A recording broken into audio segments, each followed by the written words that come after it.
महाराष्ट्राच्या अहिल्यानगर जिल्ह्यातील नेवासा तालुक्यात असणारे बालसन्यासी सद्गुरू किसनगिरी बाबा यांचे समाधीस्थळ व साक्षात भगवान दत्तात्रयांचे वास्तव्य असलेले श्री क्षेत्र देवगड येथे मार्गशीर्ष पौर्णिमेनिमित्त भगवान दत्तात्रयांचा जन्मोत्सव सोहळा मोठ्या उत्साहात साजरा झाला।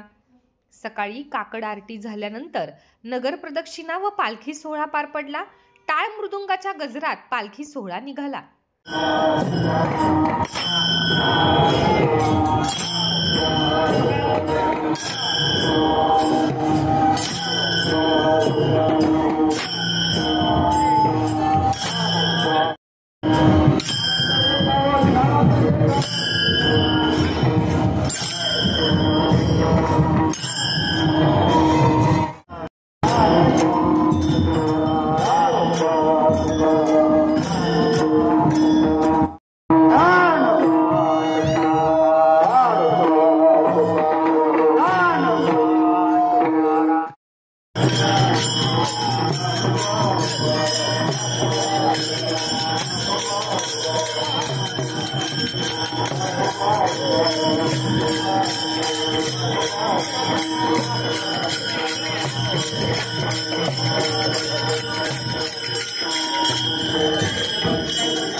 झांज पथक, बँड, त्याचप्रमाणे शाळकरी मुलांनी विशेष कला सादर केल्या.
जयंतीच्या निमित्ताने काय सांगाल, काय भावना? निश्चितच एक ऊर्जादायक वातावरण या ठिकाणी आहे. दत्त महाराजांच्या जयंतीनिमित्त मी मागच्या वर्षी देखील इथं आलो होतो. रुजू झाल्यानंतर याही वर्षी आलो. एक आत्मिक समाधान आणि आध्यात्मिक अनुभूती जी आहे ती आपल्याला या ठिकाणी निश्चितच सगळ्या भक्तांना मिळते. एक ऊर्जा आपल्याला पुढील कामासाठी देखील निश्चितच उपयोगी होते. एक सांप्रदायिक वातावरण, भाविक वातावरण, भक्तिमय वातावरण, त्याची एक ऊर्जाच वेगळी असते आणि ही आपली महाराष्ट्राची परंपरा आहे, आपली संप्रदाय आहे. निश्चितच मला आनंद झाला पाहिजे. धन्यवाद. यावेळी देवगड देवस्थानचे मठाधिपती महंत भास्कर गिरीजी महाराज, उत्तराधिकारी स्वामी प्रकाश नंद गिरीजी महाराज, त्याचप्रमाणे राजकीय सामाजिक क्षेत्रातील ज्येष्ठ मंडळी उपस्थित होते. यामध्ये माजी मंत्री संदीपान भुमरे, विद्यमान आमदार विठ्ठलराव लंघे, माजी आमदार बाळासाहेब मुरकुटे, पांडुरंग अभंग, ऋषिकेश शेटे, त्याचप्रमाणे आध्यात्मिक क्षेत्रातील संत महंत पुरोहित उपस्थित होते. अहिल्यानगरचे जिल्हा अधिकारी सिद्धराम सालीमठ, प्रांताधिकारी सुधीर पाटील, नेवासा तहसीलदार संजय बिरादार यांनी देवस्थानला भेट देऊन नियोजनावर विशेष लक्ष केंद्रित केले. देवगडच्या या दिवाळी सोहळ्यासाठी आकर्षक विद्युत रोषणाई करण्यात आलेली होती. दत्त जयंती उत्सवानिमित्त मोठी यात्रा या ठिकाणी आयोजित करण्यात येते. मार्गशीर्ष पौर्णिमा म्हणजेच दत्त जन्मोत्सव सोहळा 3 शिरे 6 हात व 2 चरण असलेले दिव्य दत्तात्रयांचे स्वरूप पाहून भक्तिमय वातावरण झाले होते. संध्याकाळी 6 वाजता हा जन्मोत्सव सोहळा साजरा झाला.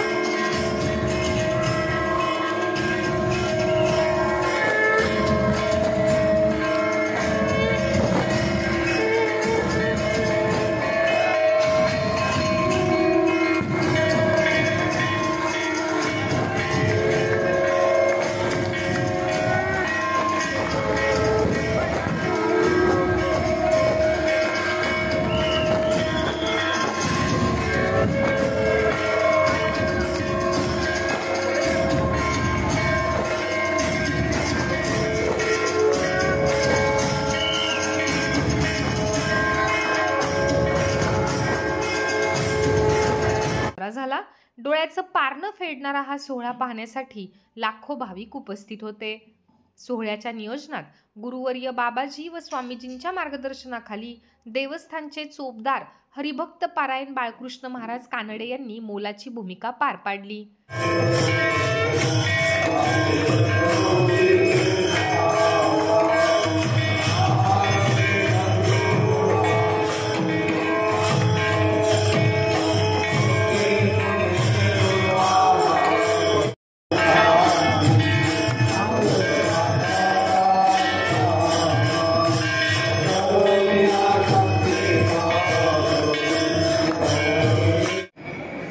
सर्व जाती धर्मातील बांधव स्त्री पुरुष सर्वांनी एकत्र येऊन मोठ्या भक्तिभावाने आपण हा अवतार सोहळा पार काढलेला. धरी अवतार विश्वतारावया अंतरीची अनुसया गरोदर नाप्रमाणे वर्णन केले. आणि ज्या दिवशी अवतार झाला ती शुद्ध पौर्णिमा, मार्गशीर्ष महिना, एका जनार्दनी पूर्ण अवतार निर्गुण निराकार आकार आहे. भगवान आकाराला आहेत. ब्रह्मा, विष्णू आणि महेश तिन्ही देवाचं एकीकरण ते म्हणजे भगवान दत्तात्रयाचा अवतार.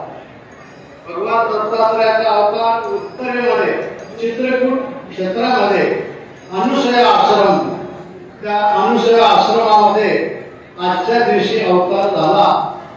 आणि दत्ताचं स्वरूप जे आहे हे दर्शनाकरता भगवंताने असं तिन्ही देवांवरून एकत्र केलेला आहे. आणि हा सोहळा देशभर जिथं जिथं दत्त मंदिर आहे तिथं तिथं सर्व भक्तगण मोठ्या उत्साहाने भक्तिभावाने पार पाडून आलेले आहेत. भगवान दत्तात्रयाला एकच शिकवतात, 3 मुखातून. बघा किती आनंद आहे. भगवंताला 6 हात आहे, 3 शिर आहे, पाय मात्र 2च आहे.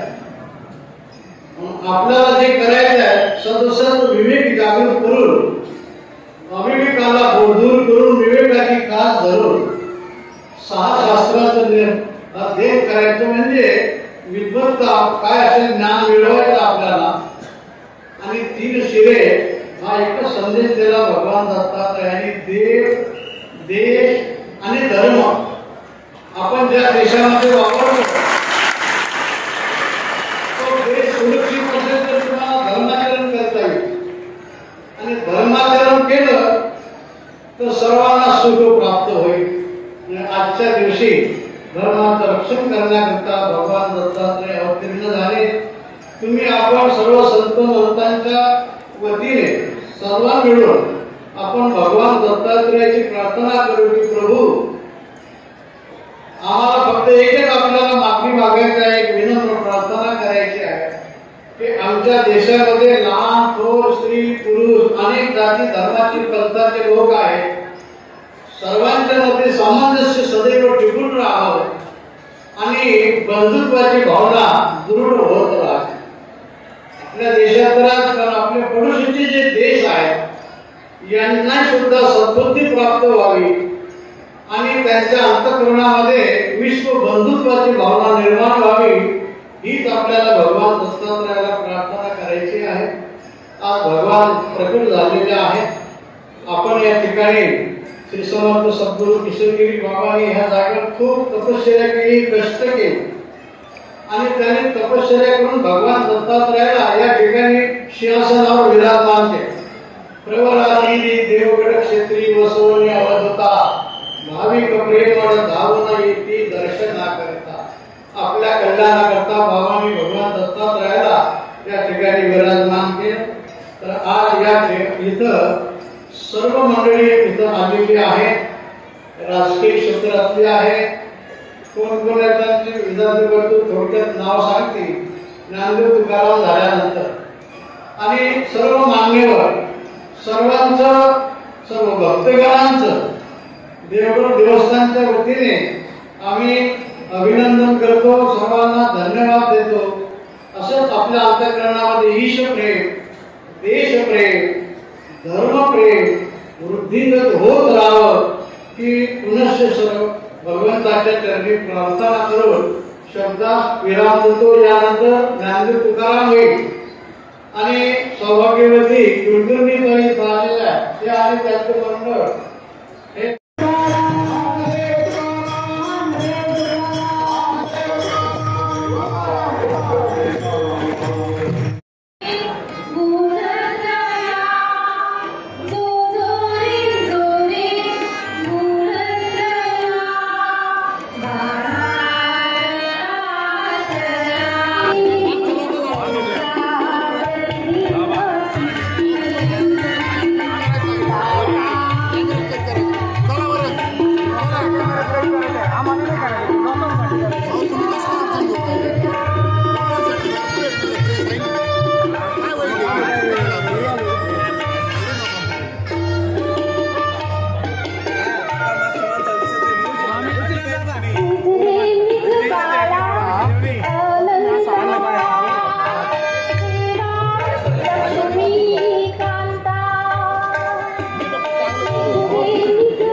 महसूल प्रशासन, पोलीस प्रशासन, महावितरण, स्वच्छता कर्मचारी, गायक, वादक, नगारखान्यातील मंडळी, पंचक्रोशीतील सेवाधारी, आचारी, विद्यार्थी यांनी चोख जबाबदारी बजावली.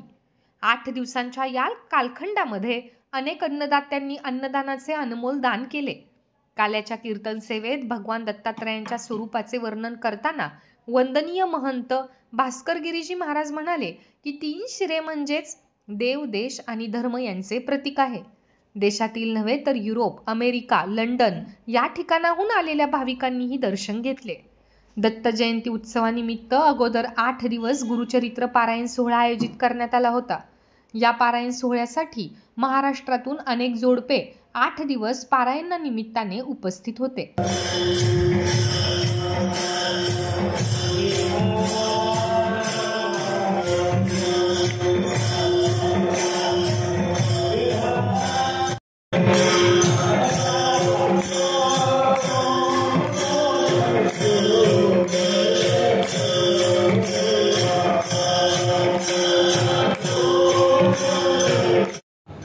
खडाची व्यंकटी सांगतो तया सत्कर्मी रती वाढव.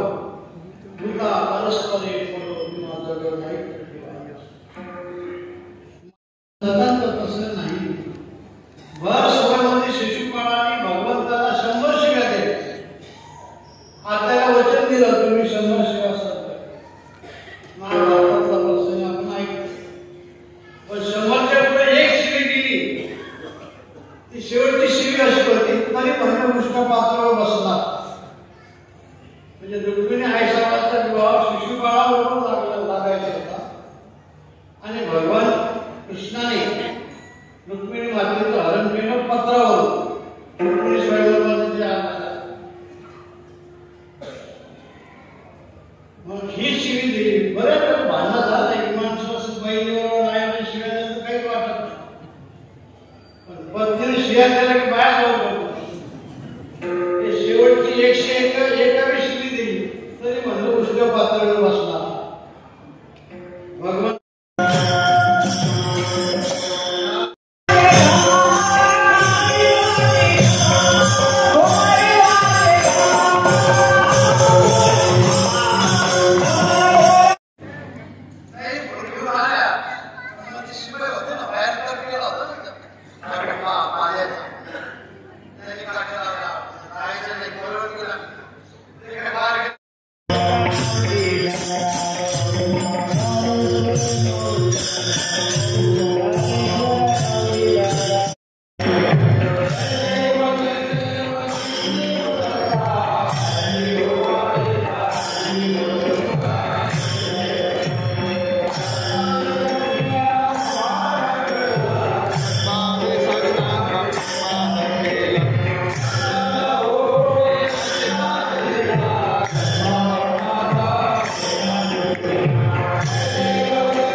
डोळ्याचे पारणे फेडणारा हा भक्तिमय सोहळा. शिवमुद्रा न्यूज प्रतिनिधी संभाजी शिंदे, देवगड.